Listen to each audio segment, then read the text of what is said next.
Hello everyone, Foxing here, and today I'm going to be talking about Diablo 3. Most of the video's background footage will just be me helping a friend get through seasons, as I've already been Guardian for a couple weeks now, and that's really all I do with Diablo 3 is rush to get Guardian and then basically quit playing, because that's the only thing you do in Diablo 3 now.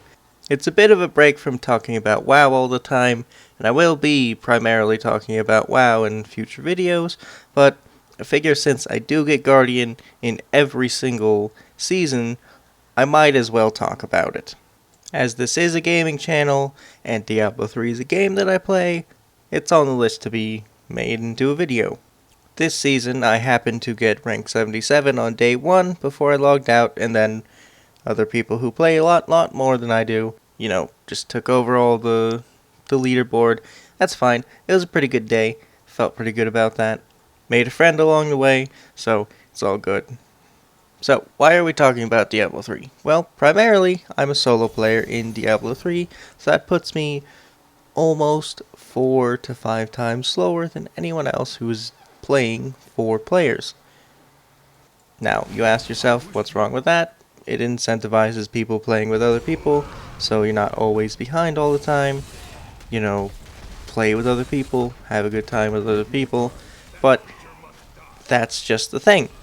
In Diablo 3, you either play solo or you play a very specific 4-player group, which is ZDPS for 3 people and 1 wizard, as it has been for a couple patches now. What is ZDPS? ZDPS means 0 DPS. It is a support character where your only goal is to help the wizard clear the rift. That's it. The monk, the ZDPS monk, is one of the ZDPS in said group of 4 players. They basically tank and heal and group up things and apply damage and damage reduction amplifications to the wizard and mobs. The barbarian does the same thing, but is more of the pulling person, and a witch doctor mainly stays with the wizard to horrify and drop totems and etc, etc, etc. So it's basically just 3 of the same thing, but to the point of where it's better to have 3 ZDPS, people who aren't doing anything except for supporting 1 actual DPS in a dungeon crawler. By the way, that's why it's a problem, is it's in a dungeon crawler, so it's 3 supports and 1 person who's actually doing anything. That's better than having just 4 DPS. So why complain about this situation? It's a very small amount of people who are doing this, but that's exactly it. There's such a small amount of people doing this because it is cancer just to be competitive in a 4-player scene. It's like, oh, well, being competitive isn't, like, even if you want to clear higher and higher, there gets to a point where in solo you simply cannot go higher unless you do hundreds of rifts just to get the perfect one, to get, 1 extra, where these 4-player, where support and just wizard, out of lots of classes to do, lots of classes and specs and builds, that is the only one that is pushing, 50 to 60, nearly double what a solo player is doing, and XP and all that stuff in the game is exponential. So if you're doing something exponentially twice as much as a solo player, there becomes a huge gap. And in Diablo 3, after you hit max level, you start to get paragons. Paragons are, until you hit 800, you have diverse paragon levels, where you can get, little buffs here and there. But after 800, it all goes into your main stat. Now, while paragons are fine until you hit about 800, I really do think for seasons it should be capped at 800 or 1000. So, you have a little bit of diversity there, so people can stay competitive instead of having to farm thousands of paragons that are, you're only really going to get into the thousands of paragons when you're in a 4-player group, because in a solo you're not going to hit that exponential breakpoint of getting an extremely high amount of XP very, very fast, because 4 players clear things faster than a solo player can. Like, the highest amount a solo player can do, a 4-player group can speed farm that. Speed farming is, speed through it. You don't have to do much work, it just all dies, and it's like there's such a huge problem there. The most you can get out of your gear is roughly 10,000 of your main stat, and then with augmentations, which takes hundreds of hours to get up to the point where you can get roughly 5 to 6,000 more, depending on if you're in a 4-player or solo. And then paragons themselves are plus 5 per level after 800, and if you have 5,000 extra levels there, that's 25,000 on top of, well, not 25, roughly 20,000 I should say, on top of your already existing thing. So you can be almost 3 times stronger than someone who's just playing solo in such a short amount of time. And the solo boards aren't like they're nice for most people, because most people play solo, and most people don't have these really, really high paragons. So when they look at the leaderboards and they're like, oh, what should I be playing? Some people are playing specs that require you to have such high paragon, because the main stat increases your damage, the main stat increases your toughness. They're using things that don't necessarily give you toughness, because they already have a shitload of extra toughness from these paragon levels, and it's just something you can't get there unless you play every day in a 4-player. And it's even been so bad as to the top people, Chainer and his group of people were caught botting. I don't know if Chainer was, but the other 3 were banned for botting, as far as I know. That's what happened. And that really shows you just how ridiculous the paragons have gotten, and how badly you need to be in a 4-player group to even do anything relatively successful in Diablo 3. Sure, you can be a solo player, don't really care about the leaderboards, you can get your own fill of the game, and that's basically what I do with seasons. Is I get the season done, I complete the seasonal journey, and then I'm done, because there's nothing after that for me. I don't care about the leaderboard, because I'm certainly not going to be topping it when people are 4-player and they're thousands of paragons ahead of me. Even if I played 24 hours a day, I couldn't even do the same as them if they were playing 3 hours to 24 hours a day. It is that bad. On top of this, you have to be specific builds to do the 4 players. Most people don't actually like ZDPS.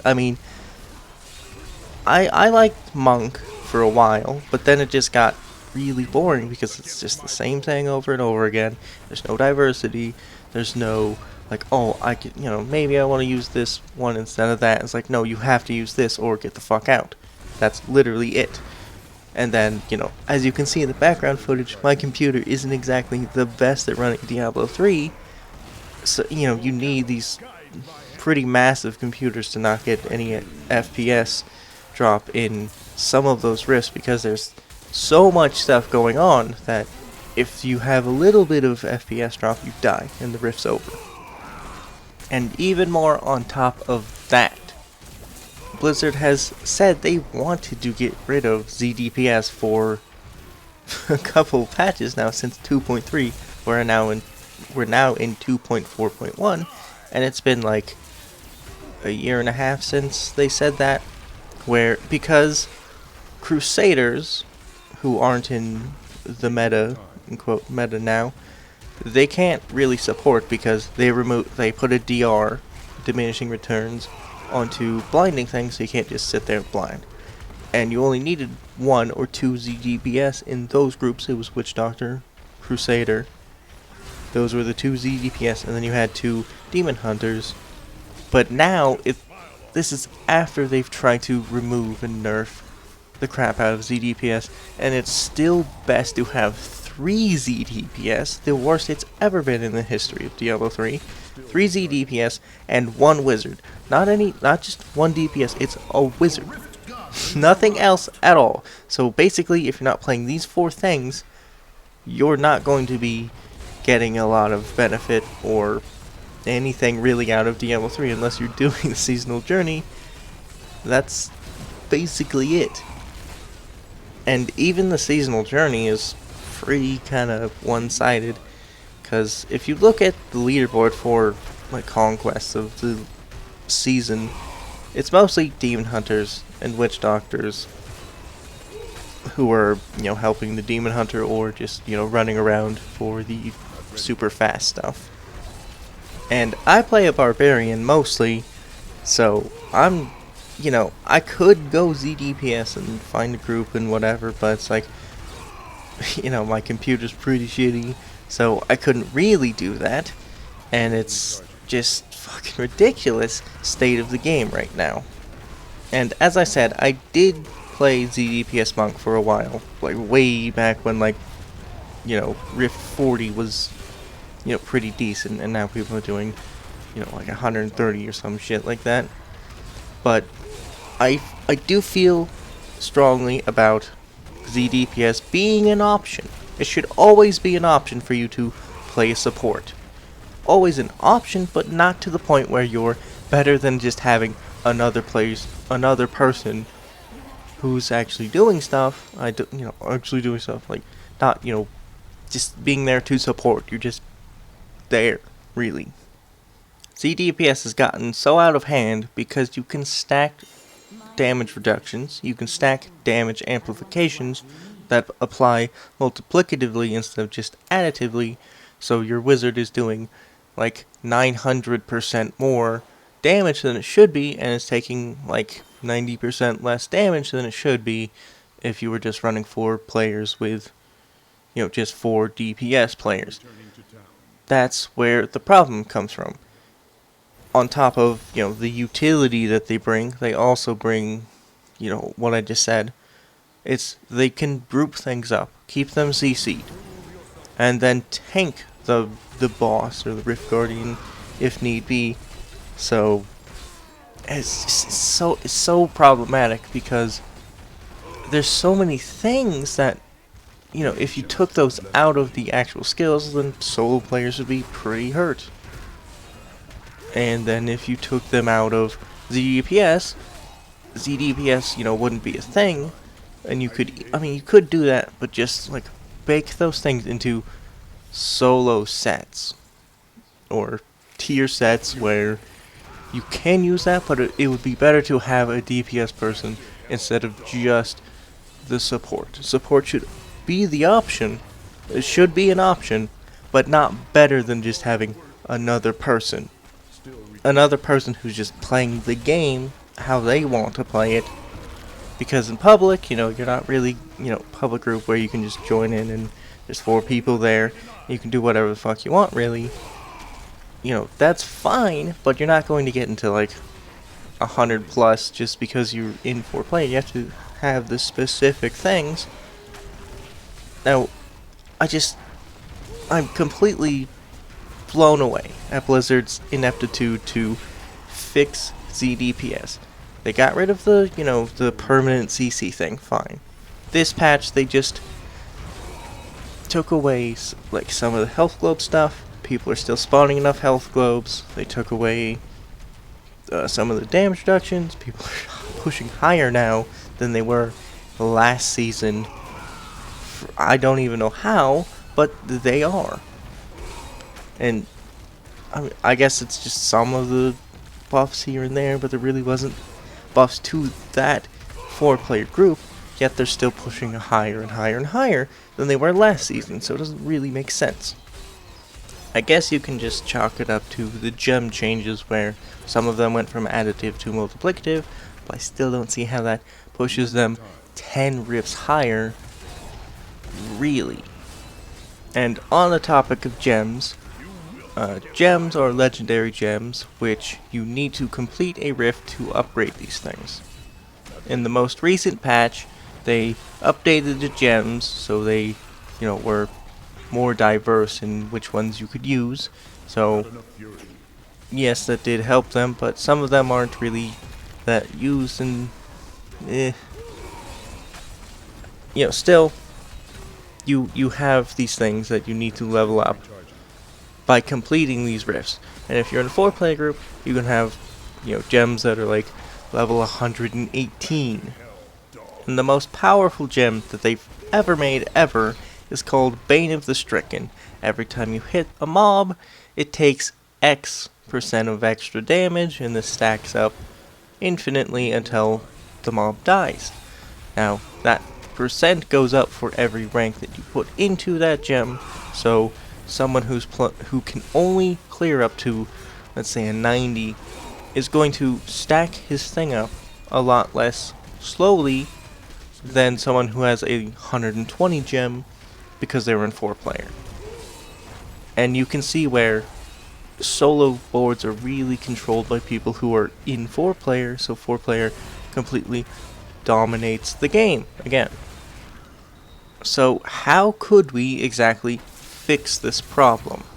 Well, without completely breaking the game and rebalancing the entire thing, I would have to suggest making solo-only leaderboards where you can't group with people, and there's a separate solo board for, solo barbarian is for people who literally only play solo barbarian, instead of 4-player person who's done getting juiced up out his fucking mind with, 4,000 level paragon, 120 gems, 130 gems, and then he just goes into the solo board and fucking crushes it because he's, essentially 30% stronger than, or 30 to 40% stronger than anyone who's in solo. So solo only leaderboards would fix that. And then you ask yourself, well, wouldn't that pose a problem to people becoming, hermits? It's like, well, most people play that way anyway because, publics aren't really that good. If you're in a public group, you're mostly being carried, or you're carrying people. That's generally how public groups work, so it doesn't really feel like if you're playing the one class in solo, and that's all you play, there's going to be a certain amount of time, based on averages of drop rates and etc., to where you would get to the point of being able to clear things, which would probably be, drastically less than 4-player still. However, you would have a separate leaderboard, so you can still stay competitive against other people who only want to play solo. And, this would hurt some of the casual people, but if you want to play with your friends once in a while, you're not really that competitive. Even if you're semi-competitive, you're not going to be like in the leaderboard if you're, wanting to do that, because you'd be in a 4-player group, even sometimes if you wanted to stay really competitive or semi-competitive. So most of the people who play solo wouldn't really be affected because they're not competitive at all. They just want to play with their friends sometimes. And playing in a public group is kind of meh. And, they're obviously not playing ZDPS or just Wizard for these 4-player groups because you need, actual communication within those groups.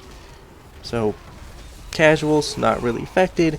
People who play only solo are affected and benefited from this if it was to be introduced.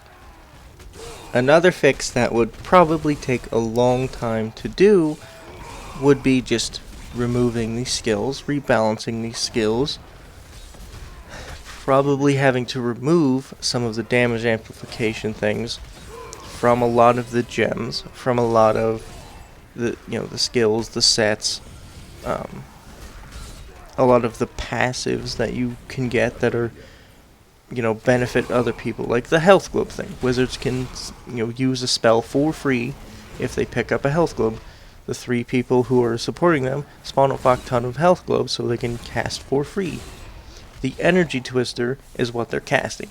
There was a spell, or there was a sword introduced last patch that made energy twister do, 100 to 150% extra damage per energy twist round. So if you're free casting, that's a lot of extra damage. They capped that this patch, but you really weren't getting more than 8, so it's, and then they buffed the gems, so it's not, there wasn't really that much of a nerf. And they had to put it at 8 because people in solo were still using that build for a solo type play where you can get an orb or an offhand for the wizard which casts a spell whenever you're channeling something. So you could get 8 of them out, or you could get even, more, and then it punished those players who were playing that way if they kept it at, like, I think it was 4 or 5 when they first introduced the nerf. So it was, if they kept it that way, it would have severely punished solo players. If they were using that build, they, in terms of them actually fixing solo play for sets and stuff, it's been actually pretty good. For instance, this season, you could play Charge Barb, or you could play Leap Barb, or you could even, if you were diehard, Whirlwind, as I do like Whirlwind, but not that much. You could theoretically use it to complete the season.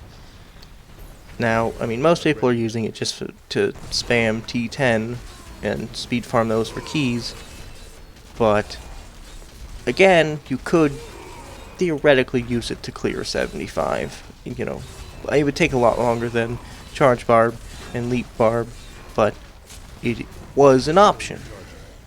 The wizard sets are, a bit different because some are way powerful than others, and, for Demon Hunter, it's, basically Legacy of Nightmare shit again, and the same as Crusader, it's Legacy of Nightmares again, and I haven't really looked into the Monk, but, Quinn69 covers all the Monk stuff. And I don't really pay attention to any Witch Doctor stuff, so that's the thing, I guess. I don't like Witch Doctors, okay? I don't like them. So that's kind of how the state of the game is right now. I mean, it's a lot different from, start of Reaper of Souls, for sure, and even, before Reaper of Souls was introduced, it's a lot different.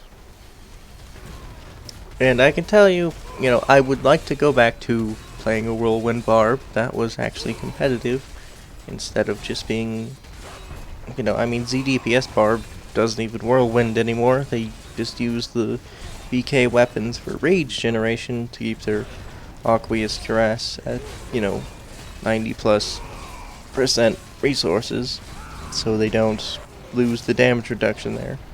So it's, kind of annoying. But, I mean, I would like to go back to, a point where things actually kind of take a little bit to actually compete, to complete and get geared up, instead of, just kill a vaguely low boss and it's still fucking, just loot, and you get upset because you're not getting any of the proper loot, because, you're just flooded with loot. Before you were, happy you got a yellow. So, yeah. Hope you enjoyed the video. Peace.